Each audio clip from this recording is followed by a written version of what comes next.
Okay, now that I've covered most of the properties and examples of dogmatism, I wanted to cover the second question that leads to what are these beliefs that are held. We're going to start off with the structure of belief. A belief is not structured like a philosophic argument. They are almost always fallacious. They are not falsifiable. This is the reason why creation science isn't supposed to be taught in public schools. Belief is based on faith, not evidence, and this usually leads to a repression of unwanted knowledge and confirmation bias. So specifically, what are these beliefs that are held?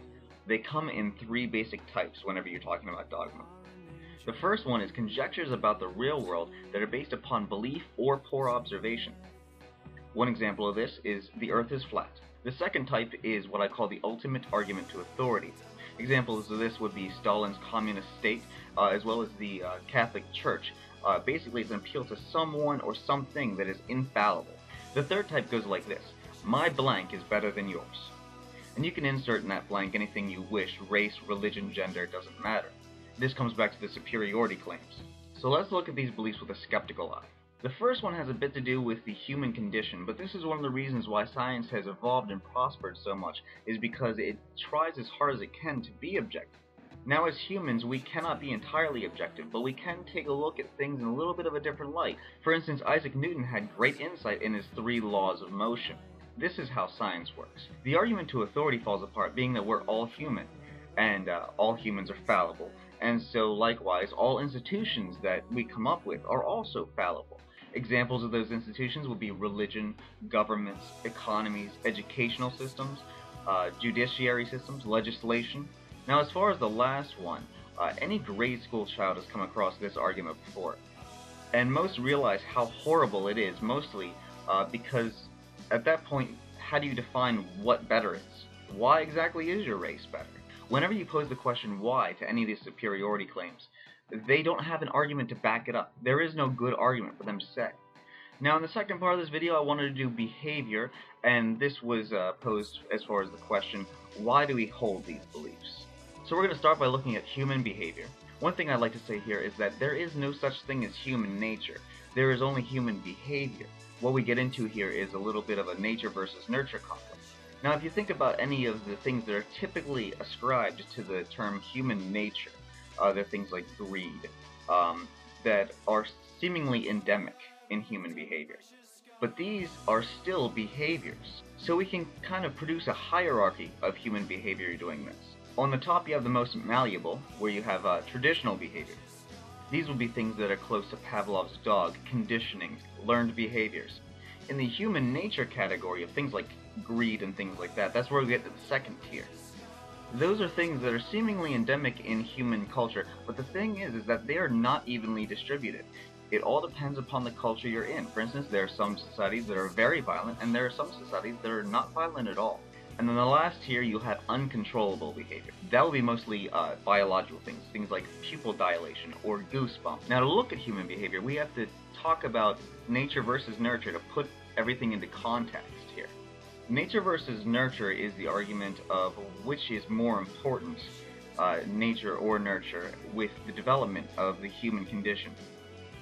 Nature says that the biological processes are the thing that is more important, whereas nurture says that it's more about the environment. A lot of anthropologists now are saying that they're kind of both right, that they're sort of intertwined, that both nature and nurture have an impact, and that they are so interdependent that you can't really separate one from the other. Now, while I do agree with this, I still think that nurture is more important. The reason that I think that nurture is more important is because nurture involves the environment, and we've never studied anything outside of its environment. An organism has to have an environment to survive, so we cannot separate the organism from its environment. But in the same way, we cannot separate an organism from its genetic code. Now, when looking at our environment as humans, you have to take into the whole consideration our socio-economic environment. Yes, environment would encompass things like, where you are, in the world. But it also addresses a whole slew of other things, like where you are economically, where you are intellectually or socially. A socioeconomic environment is something that's very hard to define just because it is so broad. If you can think of it it's probably in there somewhere as far as it affecting someone's behavior. Now, there's been a lot of hoopla about genetics recently with the whole nature versus nurture argument.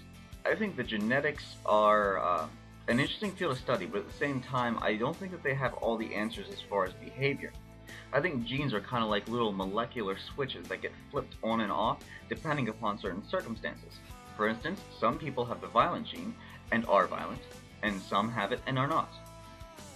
Likewise, some people don't have that gene and are violent, and some don't have it and are not. So there is obviously an interdependent relationship between nature versus nurture here, and I would venture to say that this genetic switch is flipped by experiences, and that the gene makes the switch easier to flip. This can be seen in a probability kind of statement also. For instance, if you have a room of 100 people with a violent gene and another room of 100 people without a violent gene. Let's say we give all these people the same environment and give them the same interaction, and we're going to hit them with some kind of violent action to see their response to it. Now I'm going to venture to say that in the group of 100 without the gene, maybe 40% become violent. 40 out of those 100 become violent. Whereas in the room with the gene, 70 out of the 100 become violent. So having the gene jumps your probability up by 30%, but it doesn't guarantee that you will actually incur that behavior. Also, that behavior happened whenever some people didn't even have the gene at all. So environment seems to be the catalyst that flips those molecular switches as far as your behavior goes.